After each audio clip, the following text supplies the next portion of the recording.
Hello. हाँ, नमस्कार साथियों। हम एसपीडी पब्लिकेशन के रेलवे एग्ज़ाम्स के लिए पढ़ने पढ़ने की शुरुआत कर रहे हैं, जिसमें हम आज पंचायती राज व्यवस्था के बारे में प्रथम टॉपिक शुरू करते हैं। जैसे हम बात करें तो भारत में पंचायती राज शब्द का अभिप्राय ग्रामीण स्थानीय स्वशासन पद्धति से है। 1882 ईस्वी में लॉर्ड रिपन ने सर्वप्रथम स्थानीय स्वशासन व्यवस्था का सुझाव दिया था। लॉर्ड रिपन को स्थानीय स्वशासन का जनक या पिता कहा जाता है। स्थानीय स्वशासन को लोकतंत्र की पाठशाला लॉर्ड ब्राइस ने कहा था। भारत में पंचायती राज व्यवस्था पूर्व सोवियत संघ से प्रेरित है, जिसे यूएसएसआर कहते हैं। पंचायती राज लोकतांत्रिक विकेंद्रीकरण पर आधारित है, जिसका मुख्य उद्देश्य जनता को प्रशासन में भागीदारी योग्य बनाना है। लोकतांत्रिक विकेंद्रीकरण का सुझाव बलवंत राय मेहता द्वारा दिया गया था।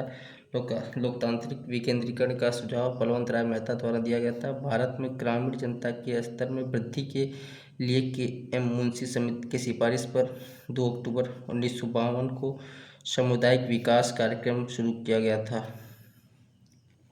इस कार्यक्रम के मूल्यांकन के लिए बलवंत राय मेहता समिति बनाई गई थी। बलवंत राय मेहता को भारत के पंचायती राज व्यवस्था का वास्तुकार कहा जाता है। पंचायती राज राज्य सूची का विषय है। भारतीय संविधान के नीति निर्देशक तत्वों के अंतर्गत अनुच्छेद 40 के तहत ग्राम पंचायत के गठन हेतु प्रावधान उल्लिखित है। 73वां संविधान संशोधन 1992 द्वारा पंचायतों को संवैधानिक दर्जा प्रदान किया गया। संवैधानिक दर्जा देने की सिफारिश LM सिंधवी समिति, जो 1986 ईस्वी में गठित हुई थी, तथा PK थुंगन समिति, जो 1988 में गठित हुई थी, के द्वारा की गई थी। भारत में सर्वप्रथम पंचायती राज व्यवस्था त्रिस्तरीय की शुरुआत 2 अक्टूबर 1959 ईस्वी में प्रधानमंत्री जवाहरलाल नेहरू द्वारा राजस्थान के नौगढ़ जिले से प्रारंभ हुआ था। उसके बाद बात करें तो आंध्र प्रदेश दूसरा राज्य है, जहां 11 अक्टूबर 1959 को पंचायती राज व्यवस्था महबूबनगर जिले के सादनगर विकासखंड से लागू हुआ था। 73वां संविधान संशोधन 1992 द्वारा संविधान के भाग 9 के अंतर्गत अनुच्छेद 243 क तथा 11वीं सूची के अनुसूची के तहत पंचायती राज व्यवस्था की गई। 11वीं अनुसूची में कुल 29 विषयों का उल्लेख है, जिन पर पंचायतों को विधि बनाने की शक्ति प्रदान की गई।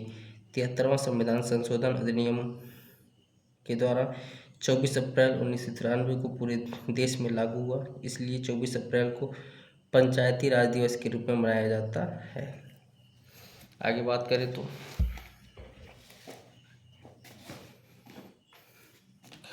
73वां संविधान संशोधन के बाद पंचायत चुनाव कराने वाला प्रथम राज्य मध्य प्रदेश है।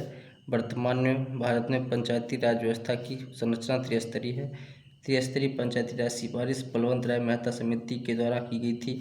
पंचायती राज व्यवस्था के 3 स्तरीय प्रणाली के अंतर्गत ग्राम स्तर ग्राम पंचायत, प्रखंड स्तर जिसे पंचायत समिति तथा जिला स्तर पर जिला परिषद की आती है। सही प्राय पंचायतों का कार्यकाल 5 वर्ष निर्धारित किया गया है, जिसका चुनाव कराने हेतु निर्णय राज्य सरकार द्वारा लिया जाता है। पंचायत भंग होने पर पुनः निर्वाचन 6 माह के अंदर शेष अवधि के लिए होता है। पंचायती राज संस्थाओं के प्रत्यक्ष एवं गुप्त मतदान का प्रावधान किया गया है। पंचायती राज की सबसे छोटी इकाई ग्राम सभा होती है। पंचायती मतदाता सूची में दर्ज अर्थात 18 वर्ष पूर्ण कर चुके सभी लोग ग्राम सभा के सदस्य होते हैं। भारत में प्रत्यक्ष लोकतंत्र का उदाहरण ग्राम सभा है। ग्राम पंचायत का चुनाव ग्राम सभा द्वारा प्रत्यक्ष रूप से किया जाता है। पंचायत के चुनाव के लिए उम्मीदवारों की न्यूनतम आयु 21 वर्ष है। ग्राम पंचायत का प्रमुख मुखिया तथा सरकारी पदाधिकारी पंचायत सेवक होता है। ग्राम सभा की बैठक सरपंच बुलाता है। सरपंच को उसके कार्यकाल के 2 वर्ष बाद 2/3 बहुमत द्वारा हटाया जा सकता है। सरपंच हेतु जमानत राशि 200 रुपये तय की गई है। बद मत का 1/6 भाग प्राप्त करने में असफल व्यक्ति को जमानत राशि जब्त कर ली जाती है। ग्राम पंचायत के आय का स्रोत मेला एवं बाजार कर है। पंचायती राज व्यवस्था के अंतर्गत अनुच्छेद 243 ख के तहत महिलाओं के लिए 1/3 यानी 33% आरक्षण की व्यवस्था की गई है। अगस्त 2009 में पंचायती राज में महिलाओं के लिए 50% आरक्षण को कैबिनेट ने मंजूरी प्रदान की थी। ग्राम पंचायत के सदस्यों की संख्या 10 या अधिकतम 20 होती है। ग्राम पंचायत का गठन 1000 से अधिक आबादी वाले गांव में किया जाता है। ब्लॉक स्तर पर पंचायत समिति एक प्रशासनिक प्राधिकरण है। पंचायत समिति ग्राम प्रधान एवं प्रधान के मध्य संपर्क स्थापित करता है। पंचायत समिति के प्रमुख विभिन्न राज्यों में प्रमुख चेयरमैन, प्रधान आदि कहलाता है। पंचायत समिति का सचिव प्रखंड विकास पदाधिकारी BDO होता है, जिसे ब्लॉक डेवलपमेंट ऑफिसर कहते हैं।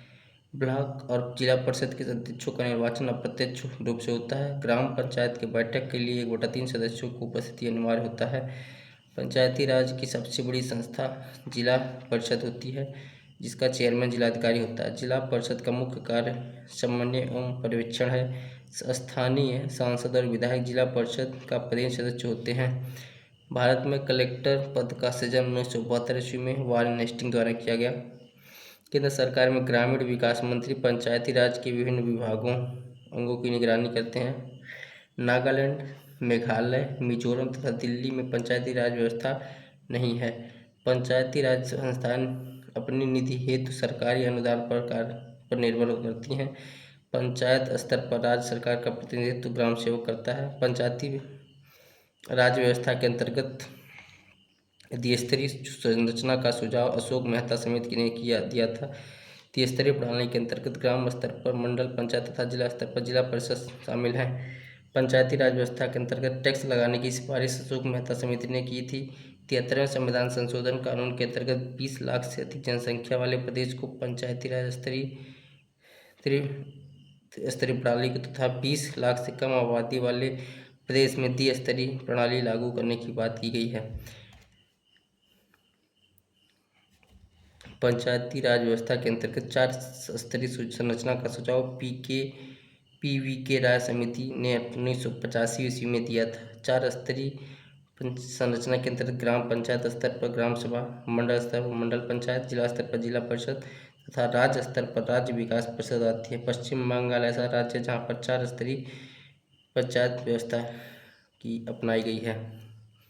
अब हम बात करें तो आगे इसके बाद हम नेक्स्ट टॉपिक में जाते हैं, तो हम पृथ्वी, स्थल मंडल, जल मंडल और वायुमंडल के बारे में पढ़ने वाले हैं। एकमात्र ग्रह जिस पर जीवन संभव है उसका नाम पृथ्वी है। पृथ्वी की अनुमानित आयु 4.54 अरब वर्ष है। पृथ्वी का विषुवतीय व्यास 12,756 किलोमीटर है। पृथ्वी का ध्रुवीय व्यास 12,714 किलोमीटर है। ध्रुवीय एवं विषुवतीय व्यास में अंतर 42 किलोमीटर है। पृथ्वी अपनी धुरी पर झुकी है 23.5 डिग्री। पृथ्वी गति करती है पश्चिम से पूर्व की ओर। पृथ्वी का चक्कर घूमना घूर्णन या परिभ्रमण कहलाता है। दिन रात का होता है। पृथ्वी के घूर्णन के कारण पृथ्वी का सूर्य के चारों ओर घूमना परिक्रमण कहलाता है। ऋतु परिवर्तन होता है परिक्रमण के कारण। पृथ्वी को सूर्य की परिक्रमा करने में लगा समय सौर वर्ष कहलाता है। अंतरिक्ष से देखने पर पृथ्वी दिखती है नीला। पृथ्वी अपने अक्ष पर एक चक्कर कितने समय में पूरा करती है, तो बात करें तो 30 घंटा 56 मिनट 4 सेकंड में पूरा करती है। पृथ्वी को सूर्य की एक परिक्रमा करने में लगा समय 356 दिन 6 घंटे लगभग होता है। पृथ्वी की त्रिज्या सर्वप्रथम किसने मापी थी, तो बात करें तो इरेटोस्थनीज ने पृथ्वी की सर्वप्रथम त्रिज्या मापी थी।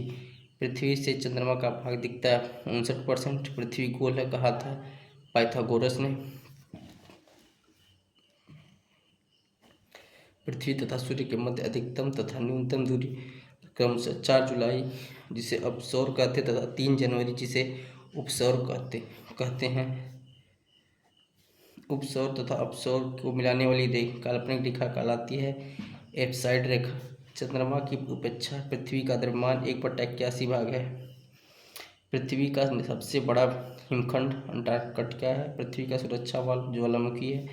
पृथ्वी का सबसे लंबा दिन 21 जून जो उत्तरी गोलार्ध तथा 22 दिसंबर दक्षिणी गोलार्ध में है। पृथ्वी पर सबसे छोटा दिन 22 दिसंबर को होता है जो उत्तरी गोलार्ध में स्थित होता है, तब तथा 21 जून जो दक्षिणी गोलार्ध में होता है। दिन और रात की अवधि के समान होती है। भूमध्य रेखा पर पृथ्वी पर दिन रात बराबर 23 सितंबर को बसंत विषुव के समय और तथा 21 मार्च को जो शरद विषुव कहा जाता है। पृथ्वी की आंतरिक संरचना 3 परतों में विभाजित है। सियाल जिसे भूपर्पटी कहते हैं, सीमा जिसे मेटल कहते हैं तथा नीपे जिसे क्रोट कहते हैं। पृथ्वी का ऊपरी भाग भूपर्पटी क्रस्ट है। भूपर्पटी में प्रचुर मात्रा में मूलभूत तत्व ऑक्सीजन 46.6% है। सिलिकॉन 27.72% है। सियाल के घटक सिलिका एवं एल्युमिनियम है। सीमा के घटक सिलिका एवं मैग्नीशियम है। नीफे बना होता है निकेल तथा एवं आयरन से। पृथ्वी के नीचे का द्रवीभूत शेल्फ मैग्मा होता है। पृथ्वी का औसत घनत्व 5.5 ग्राम सेंटीमीटर क्यूब होता है। पृथ्वी की आयात की जाती है यूरेनियम डेटिंग विधि द्वारा। जीवमंडल पर ऊर्जा का मूल स्रोत है सूर्य। पृथ्वी के ताप को बनाए रखने के लिए उत्तरदायी है CO2 एवं जल वाष्प।